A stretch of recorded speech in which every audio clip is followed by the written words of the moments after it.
I'm beginning to think. Yes, I'm beginning to think. Thoughts become me. Welcome to The Cost of Not Paying Attention, hosted by nationally recognized speaker Janine Hamner-Holman. Janine knows what it takes to attract and retain world-class talent. Join her here each week on The Cost of Not Paying Attention as we use brain science, leadership, management, and real-life challenges managers face to explore the places where we aren't paying attention.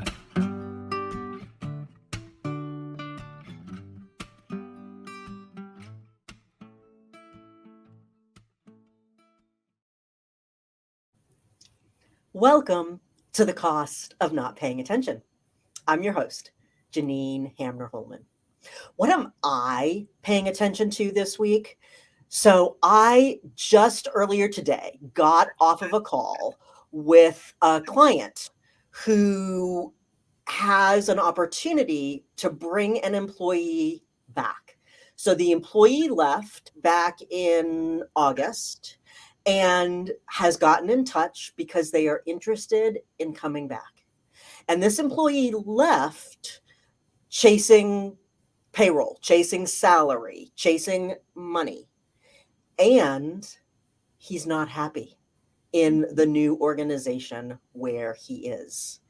And it just got me thinking about how, and paying attention to, how the amount of money that we make does not equal the level of happiness that we experience at work.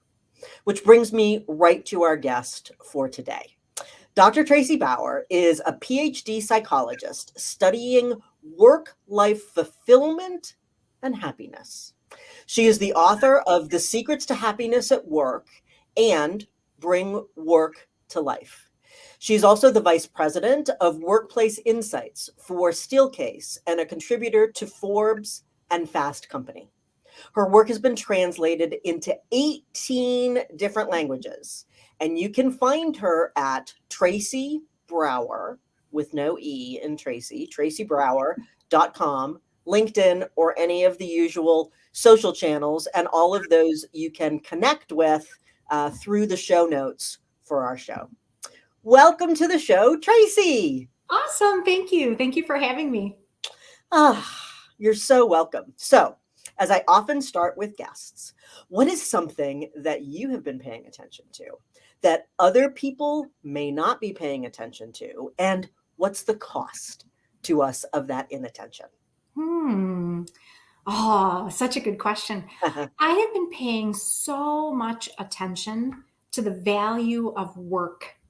Like, I just think we have this narrative going on right now about how less work is more, and the best situation is, no work at all. And really, the best life is sitting on the couch eating bonbons. And work is such an important part of how we express who we are and how we express our talents. And I think we're missing that. Like, I think the narrative is doing us a disservice. And so I feel like if we pay attention to making work a better experience, that is a really, really wise and wonderful thing for us as individuals and as a society. I agree. As you know, I am on a mission to have the world of work be one in which everyone can thrive.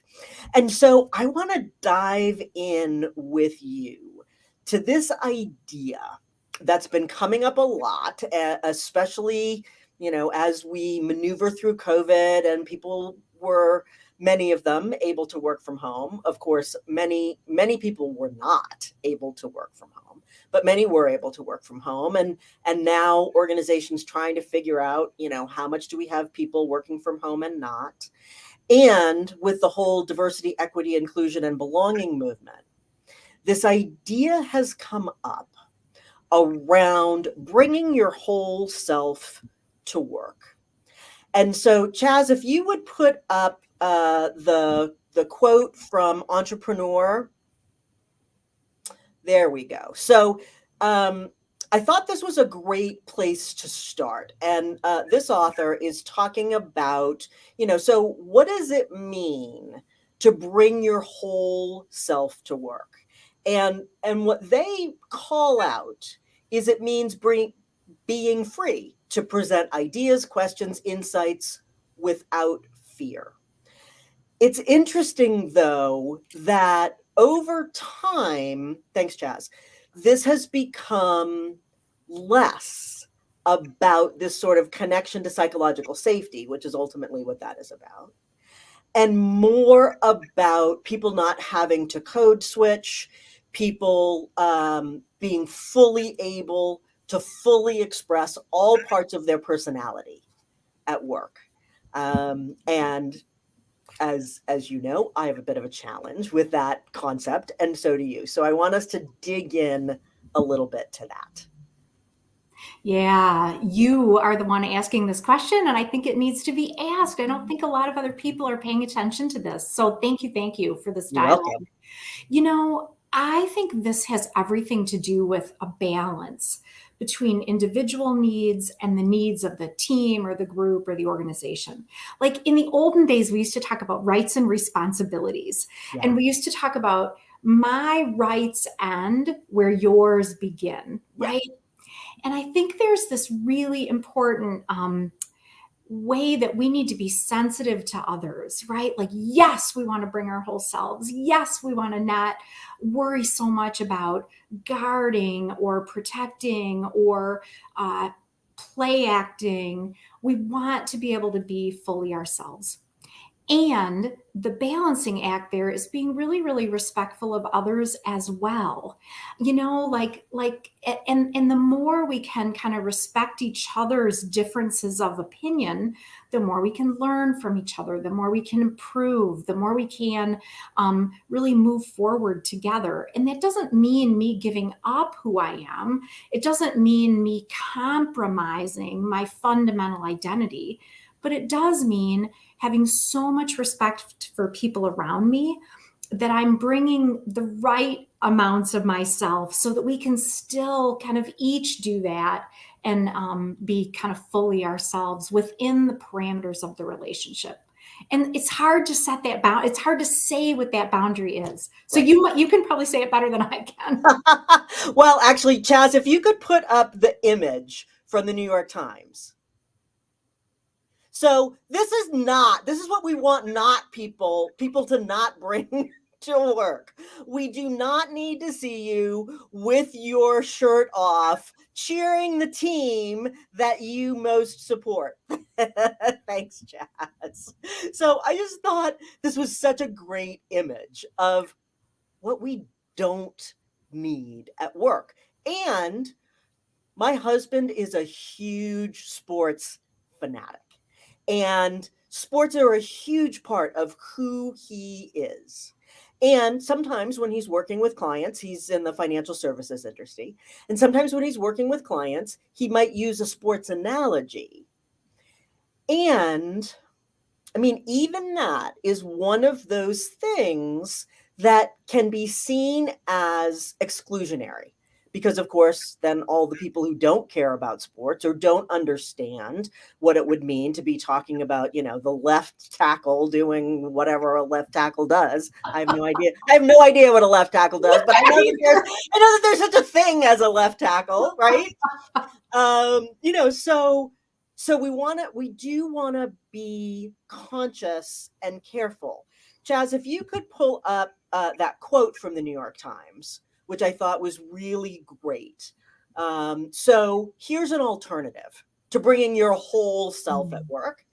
Let's all bring only, or at least primarily the worky parts. So the parts that care about how things are at work, the parts that really want to think about how do we collaborate well together? How do we connect well together? How do we communicate well together? Thanks, Chaz. And if we bring those worky parts, we also, so obviously I just referenced a husband, but I might have a wife. And if it's cool and okay for me to reference my wife just the same way as I'm able to reference my husband, that's part of what we're talking about when we're able to bring our whole selves to work. Because of course, so my husband also happens to be a Black man, and a very dark-skinned Black man. He can't pretend he's not. He cannot pretend that he is a Norwegian 6'3" white man. That's just not something he could pretend. I, however, could pretend that I'm straight if I'm gay. And, so there are all kinds of parts of our personality that we have, unfortunately, over the last decades, been encouraged to keep at home. And I think that those are really the parts of our personality and the things that are fundamental to who we are as people that we want to be able to express at work. It's all the other stuff. And, you don't want to know many parts about me. I am not bringing my whole self to work. And so we want to be really clear. And as you said, it's tricky. It's like when we try to talk about what is organizational culture. It gets sort of squirmy and squishy. And just like organizational culture, which is something that each organization gets to define for themselves, bringing your whole self to work, I believe, must be something that an organization defines and is very clear on. What are your thoughts about that? Yeah, I love this. I absolutely believe that we need to be clear about who we are, about what makes us special and unique. We need to be able to express that. And we need to do that within our worky context. I love the Yes. quote, right? And so it's not about expressing that for the sake of expressing it at work. Right. It's for the sake of context and connecting and, like it's just nice to work with people and just know a little bit about them, right? Right. And so that's part of it. And I also feel like, so being fully ourselves is a beautiful and important thing. And I think the thing that we need to do is also make sure that we're focused on what unites us and what we have in common, what our common goals are, what our purposes are, what our line of sight is to each other in terms of the work that we're doing, the way that we need to roll up sleeves and work on something together. You mentioned sports, and there's a really, really interesting body of work that talks about how people approach each other and judge each other based on identity. So if you ask people to listen to an opposite side in a debate and ask them what they agree with, what they don't agree with, how emotionally frustrated they are by the person they're listening to who may have a different opinion, they will express a certain amount of emotion or frustration if it's a different opinion than theirs, period. If they've been told that the person they're listening to supports the opposite sports team from theirs, their level of disagreement, their level of emotional reaction, their level of negativity absolutely rises. And so there is this judging that we tend to do if we think about things as being polarized, if we start out by assuming that we're on different teams. And so I think that we need to be fully ourselves and appreciate others for being fully themselves, and then remind ourselves of all the ways that we are united, all the things that make us human together. Those, I think, will take us a really long way in terms of how we get things done and how good we feel about what we're doing in the first place. And, this idea of how good we feel about the work that we're doing and those things that unite us, it's actually incredibly important to the bottom line. And so one of the things where organizational leaders can sometimes get confused is, they're hearing all this stuff about people being fully expressed and like, well, isn't that lovely and nice and sort of touchy-feely and whatever, but I'm the CEO or I'm the CFO. And so what I need to care about is our bottom line. And the reality is that organizations that are diverse, that have people from diverse experiences, diverse backgrounds, diverse educational experiences, diverse lived experiences from different parts of the country, from different parts of the world, different gender identities, all of the ways in which we are different and yet united makes us way more interesting to consumers, because consumers can see themselves in our organization, and it makes us be able to position much more effectively because we're thinking about all of those different components. I mean, organizations, there have been many studies, organizations that are more diverse and more psychologically safe, and I want to get into those connections in just a second, are 34% more profitable, top line and bottom line profitable, than organizations that aren't. Yes, because we can bring all of the elements of our different skills and talents and perspectives, right? And that helps us innovate. It helps us be extraordinarily better at performing. And that happens at an individual level and a team level. There is actually a really great psychological study that looks at when people feel like they're more able to just be totally who they are, when they're more able to be open about what makes them unique, they actually perform better. And organizations perform better when they can debate and dialogue. Like one that you asked me what I'm paying attention to at the beginning. And the other thing that I've been really paying attention to is the extent to which we are unable to disagree with each other as well as maybe what we used to, right? Like I really believe it's so important to invite in differences of opinion, to invite in the dissenting voice, to ask somebody in a meeting, I've just given my opinion. How do you see it differently? Yeah. Because that is the way that we progress forward. And the thing that scares me is the extent to which we are no longer feeling comfortable to do that, because we don't want to offend anybody, or the extent to which people are offended if they hear an opinion that's different than theirs. Yeah. But we need to be able to put things forward that disagree with our own point of view. That's the way we move forward. And that's part of where that data comes from that you suggested, right? When an organization can disagree and move things forward and learn from each other, that is what will make them a better performing organization. And that will actually make more of us happier as well, right? Like we get to learn, we get to be challenged, we get to feel closer to others because we've learned something more about their opinions as well. Yeah. And I think, we are at this really interesting and challenging moment in time where the idea of civility and civil discourse has sort of fallen out of our thinking. And one of my very best friends is getting her doctorate in community engagement and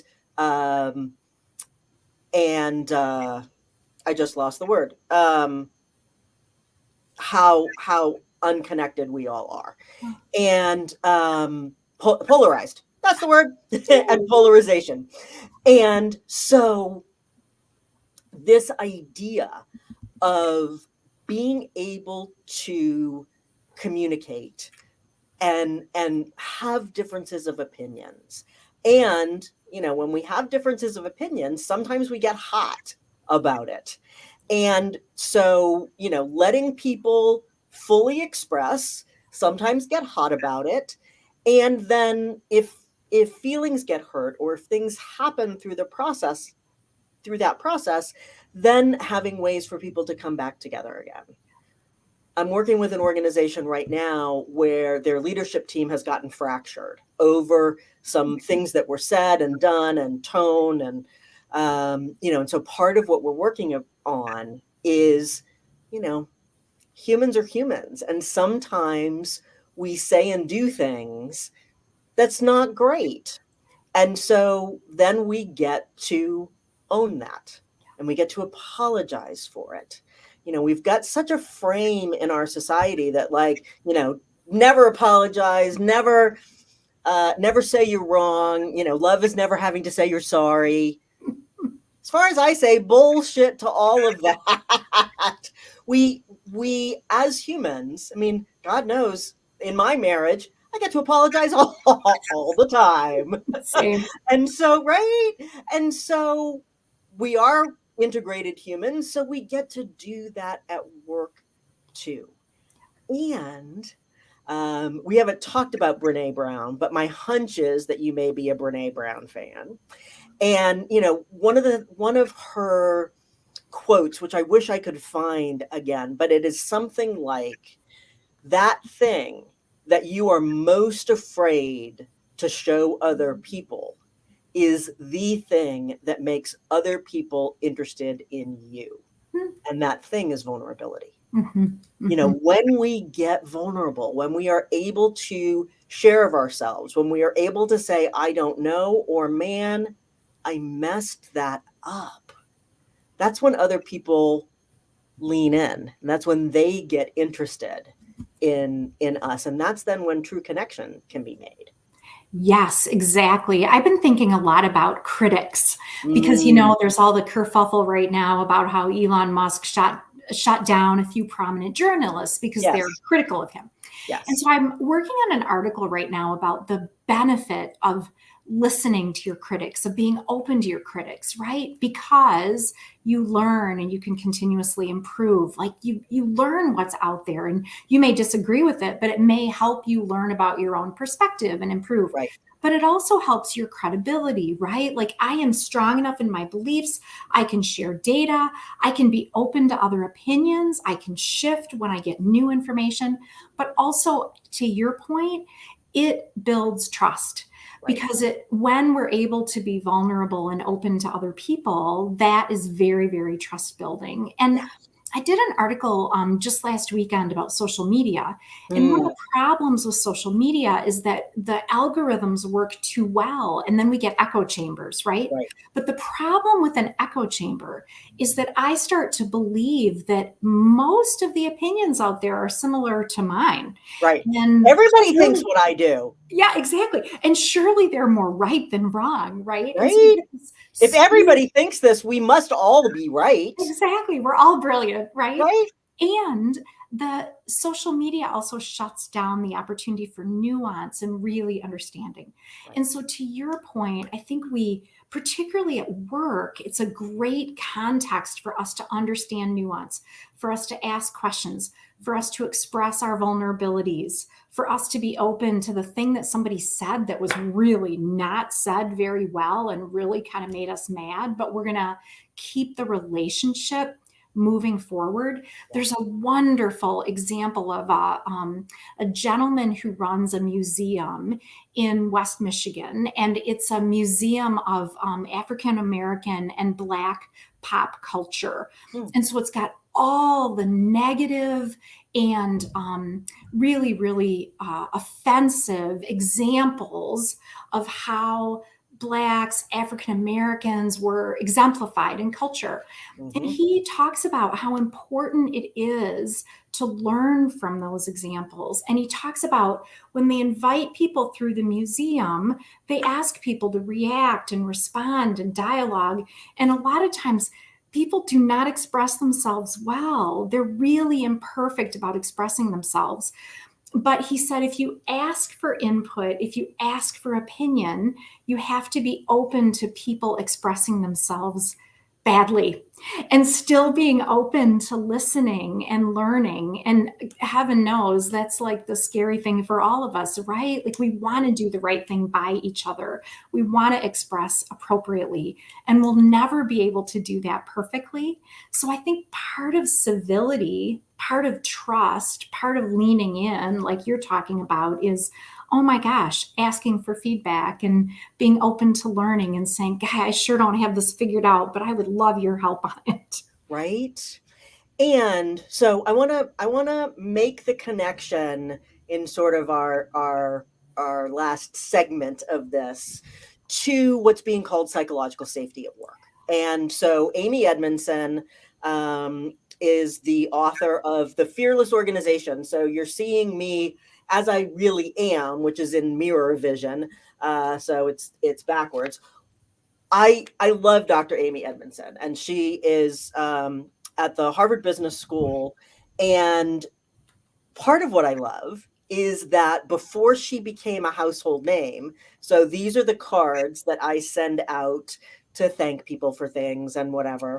On the back of the card is a quote from Amy Edmondson that I found in another book. Because one of the things that I love and one of the things that she loves is about brain science.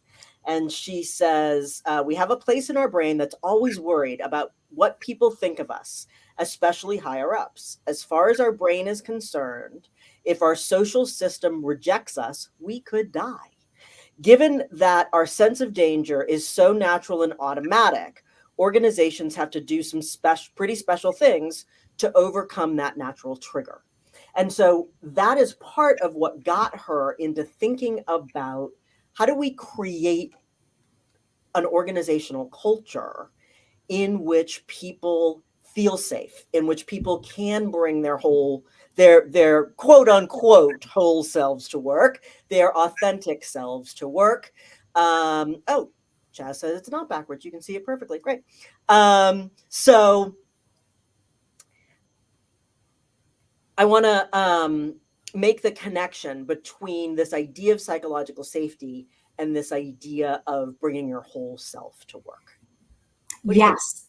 Yeah. And psychological safety is so much on our radar screens right now, right? And I think interestingly, it started with the dialogue about safety, right? Right? Like Yeah. we were thinking about air safety and surface cleanliness and safety way Right. more in the last 2 years than we probably did in the last 20, right? I don't know. I might be Absolutely. Right. exaggerating a little bit. But I don't think so. that led us to what do we really mean by safety and what is psychological safety?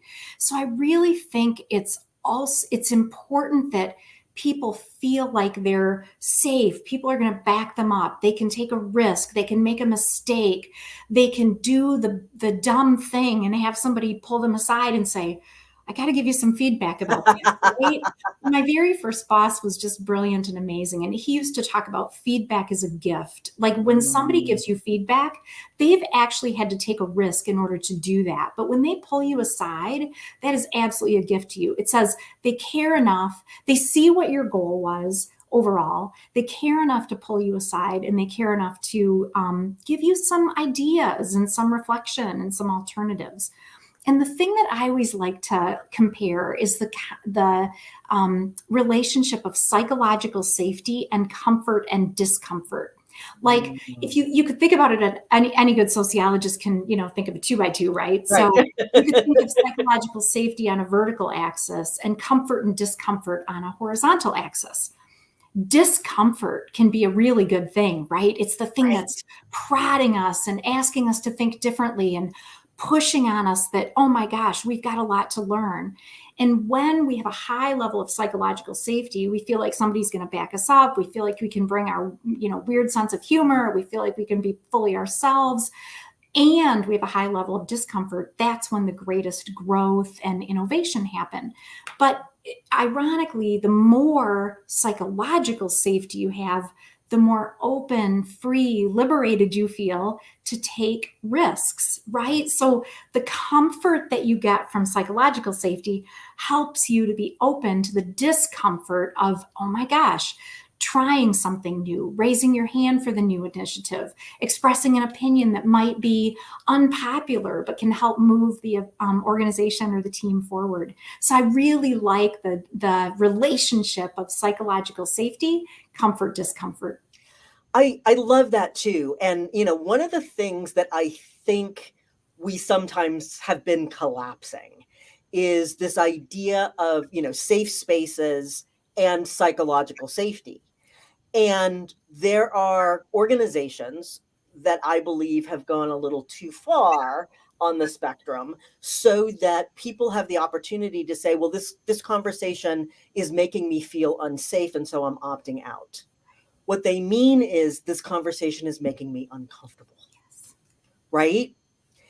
And when we have the foundation of psychological safety, when we know this is a safe place in which people can be brave, then we get to get comfortable being uncomfortable. And there's a big difference between feeling unsafe and feeling uncomfortable. And so we get to help parse that out for people, because I think we are often collapsing those two different ideas. Yes, absolutely. And you said it. It's the foundation, a foundation of trust, a foundation of respect, a foundation of absolute psychological safety that allows us to be curious or push back or ask each other the hard question. But we have to have that foundation. And I think, to your point, back to civility and the way that we behave toward each other is part of what builds that foundation from which we can build in terms of the way that we take risks and innovate together. Right.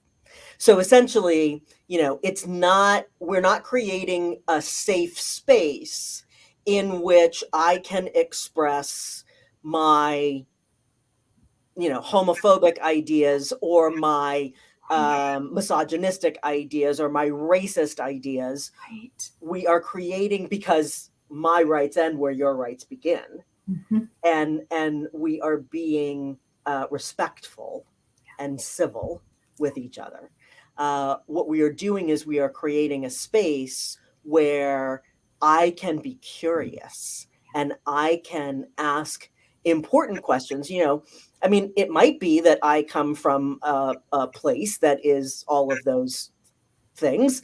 And so I might have a perspective that I could bring, so some people out there in the world might have the perspective of this, if it's relative to how we're positioning ourselves as an organization, or relative to how we're marketing, or relative to how we're branding ourselves as an employer, or how we are selling the widget that we sell, or whatever it is. So I might be able to bring that perspective if it's going to help move a conversation forward, and know that it's going to make people uncomfortable. And so, in that frame, I would want to soft step my way into it. So I'm going to say something now that may make people feel uncomfortable, but I feel like it's important for this conversation.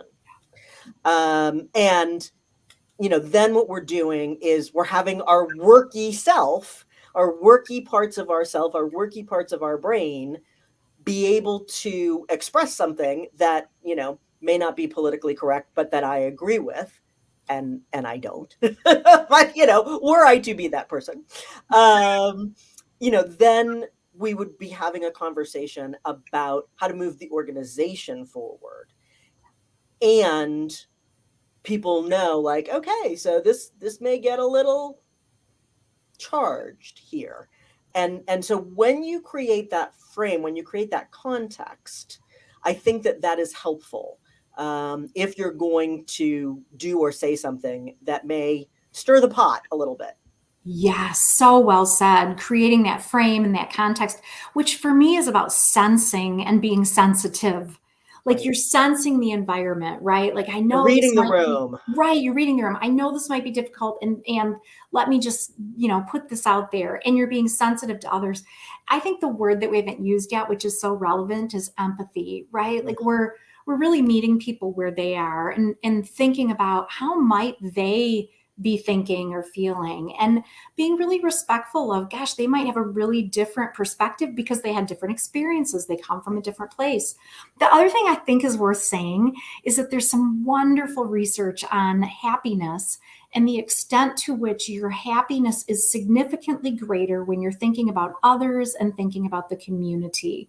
Like, when we're focused on ourselves, am I happy? What makes me happy? How do I get more happy? What do I need to do to be happy? You will actually detract from your own happiness. And when you're thinking of others, when you're thinking about how you contribute, about how you have an obligation and responsibility to other people, that is positively correlated with happiness. And I think that is the thing that will help us find that balance, right? Like, I'm going to be fully myself. I'm going to bring myself. I'm going to embrace my identity. I'm going to share things that might be tough for others, but I'm going to do that in a really sensitive way, in an empathetic way. I'm going to frame that, to your point. I'm going to demonstrate civility, because that is also my responsibility to the community. And that will help us to all have a better experience, right? It contributes to happiness at work, which is absolutely connected with business results. So, absolutely right, full circle. So I want to end and then have us have a slight opportunity to talk about it, because it's a little bit of a cautionary tale. So Chaz, if you could pull up that quote that we had.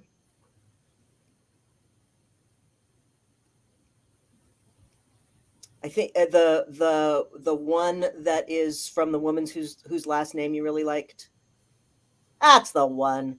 So what she's talking about is that sometimes organizations use this idea of bringing your whole self to work because they're not giving people enough time to be a whole human. They're not giving people enough time to be outside of work.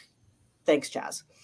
And so I wanted to know if you've thought about that challenge at all, because that was sort of a new frame for me. I was like, I wonder if we're being naughty sometimes and using this in a different context. Yeah, what an interesting frame. Well, Right? the thing I go right to is when there's a spillover effect, right? When we're happier inside of work, we perceive ourselves to be happier all over the place. That's Right. not news for any of us. The thing that is news is that when you're happier outside of work, you tend to perceive greater happiness inside of work. So it's a really great idea to go do the thing that you love to do with your family or friends or volunteer work. And I do think it's really, really great when companies want to create places where we want to, I don't know, bring our families in and have them visit, or have affinity groups which help us connect, or have dry cleaning on site, or meals that I can order in when I'm working late. All those are great. And we don't want to send a message to people that this is the only place there is, and we want you to give, 150%. So you're totally sapped out by the time you get someplace else.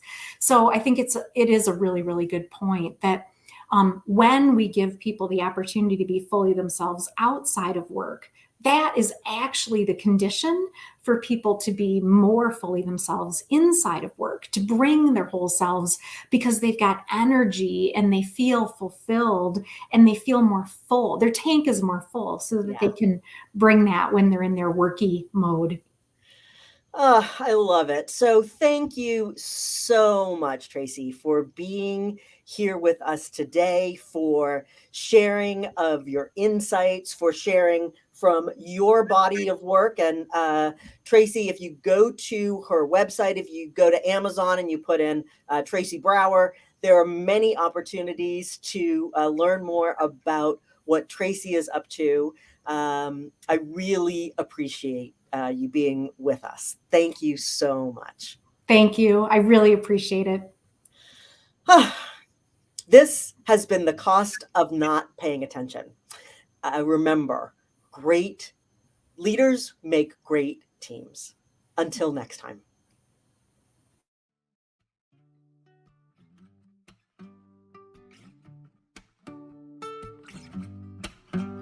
On behalf of Janine Hamner-Holman, thanks for paying attention. This has been The Cost of Not Paying Attention. Head on over to our website, www.janinehamner.com/podcast, for access to the show notes as well as additional resources.